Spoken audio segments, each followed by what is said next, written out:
தண்ணி அடிக்கிறவங்களை பார்த்து பேசணும்னு எனக்கு ரொம்ப நாள் ஆசைங்க. அதாவது இவனுங்களை குடிக்கக்கூடாது அப்படி இப்படின்னா இல்லை, அந்த நாய் குடிச்சு எக்கெட்டு போயிட்டு போகுது. இந்த வீடியோ உங்கள் குடும்பத்தில் யாராவது குடிக்கிறவங்க இருந்தால் முடிஞ்ச அளவு அவனை விட்டு போயிருங்க. அந்த நாய் குடிச்சிட்டு செத்து போயிட்டு போகுது. இதை நான் குடிய விட முடியறவங்க குடிய விட்டுருங்க. குடிய விடவே மாட்டேன், நான் குடிச்சுக்கிட்டே இருப்பேன்னா அவன் குடிச்சு நாசமாக போட்டோம். அவனுக்குன்னு ஒரு ஃபேமிலி இருக்கும்ல, அதுதாங்க ரொம்ப பாவம். இந்த நாய் எங்கேயாவது குடிச்சிட்டு ரோட்டில் விழுந்து கிடப்பான். அவனோட பொண்டாட்டியும் அவனோட பிள்ளைங்களும் தான் கஷ்டப்படும். நம்ம நாட்டில் எவ்வளோ பேர் குடிக்கிறாங்க தெரியுமா? இப்போ நீங்கள் ஒரு 3 பேர் எடுத்துக்கிட்டீங்கன்னு வச்சுக்கோங்களேன், அதில் ஒருத்தர் குடிகாரரு. அந்த அளவுக்கு குடிக்கிற பழக்கம் எல்லாத்துக்கும் அதிகமாயிடுச்சு. இதுக்கு நம்ம என்னப்பா பண்ண முடியும்? கவர்மெண்ட் தானே விற்குதுன்னு நீங்கள் கேட்கலாம். இதுக்கு பதில் நானா சொல்லி உங்களுக்கு தெரியணும்? நம்ம கவர்மெண்ட் என்னைக்குங்க நம்மளுக்கு நல்லது பண்ணியிருக்கு, அது உங்களுக்கு தெரியாதா? இருந்தாலும் வேற வழி இல்லை. நீங்கள் தமிழ்நாட்டில் பிறந்துட்டீங்க, இப்படி தான் வாழ்ந்து ஆகணும். ஆனால் இப்போ அது மேட்ரு இல்லை.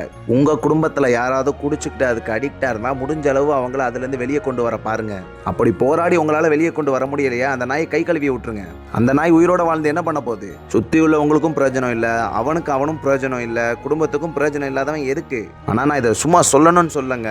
பார்க்கும் போதெல்லாம் மனசு வலிக்குது. ஒருத்தர் ரோட்ல விழுந்து கிடக்குறானா அவனை பகையில கோவம் வருது, என்னடா இப்படி குடிச்சிட்டு விழுந்து கிடக்குறானேன்ட்டு. ஆனா அதே நேரத்துல பாவமாவும் இருக்கு.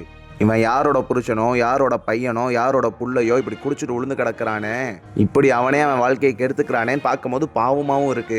தயவு செஞ்சு எவனாச்சும் குடிச்சு பழகிருந்தா விட்டு தொலைங்கடா. அது பீடாது, அதை குடிக்காதீங்கடா. நான் சும்மா சொல்லடா, அது உண்மையாவே பீதாண்டா, பாக்டீரியாவோட பீடாது. போய் பாருங்கடா. குடிக்கிறவன்லாம் ஒரு நிமிஷம் யோசிச்சு பாடுறா. நீ குடிச்சு என்னடா பண்ண போற? உனக்கு அப்படி என்னடா கவலை? உனக்கு அப்படி என்ன பிரச்சனை? வாழ்க்கையில் எல்லாத்துக்கும் பிரச்சனை தான் இருக்கு. அதுக்குன்னு குடிச்சிட்டு நீ விழுந்தா சரியாயிருமாடா? யோசிச்சு பாருங்கடா, உங்க குடும்பங்களை யோசிச்சு பாருங்கடா, எவ்வளவு கஷ்டப்படுதுன்னு. உங்களுக்காண்டி இல்ல கட்டி கூட அவங்களுக்காவது கஷ்டப்படுங்கடா. பாவம்டா அவங்க. குடிக்கிற நாய் உன்னை கல்யாணம் பண்ணி அவ என்னடா பாவம் பண்ணா? அவ வாழ்க்கையை ஏன்டா நீ கெடுக்கிற? உன்னை பெத்ததுக்கு உங்க அம்மா என்னடா பாவம் பண்ணா? ஏன்டா அவங்க வாழ்க்கையை கெடுக்கிற? அப்படி குடிச்சு என்னடா பண்ண போறீங்க? குடிச்சிட்டு ரோட்ல மட்டையாகி கிடக்குறீங்க. வேற என்னடா உங்களுக்கு அதுல வந்துருச்சு? எனக்கு குடும்பம்லாம் இல்லை, நான் தனியாளா இருக்கேன், குடிச்சிட்டு செத்து போறேன்னு நினைச்சா செத்து போய் தொலைடா. ஆனா நீ ஏன்டா உடம்ப நீயே கெடுத்துக்கிற? எதுக்குடா சாக நினைக்கிற? நல்லபடியா வாழலாமேடா. நல்லா வாழ்றதுக்கு 1000 வழி இருக்கடா. ஏன்டா குடிச்சு கெட்டு போறீங்க? அந்த பீயை எவனும் குடிக்காம இருங்கடா தயவு செஞ்சு. வாழ்க்கையில முன்னேற வழியை பாருங்கடா டே.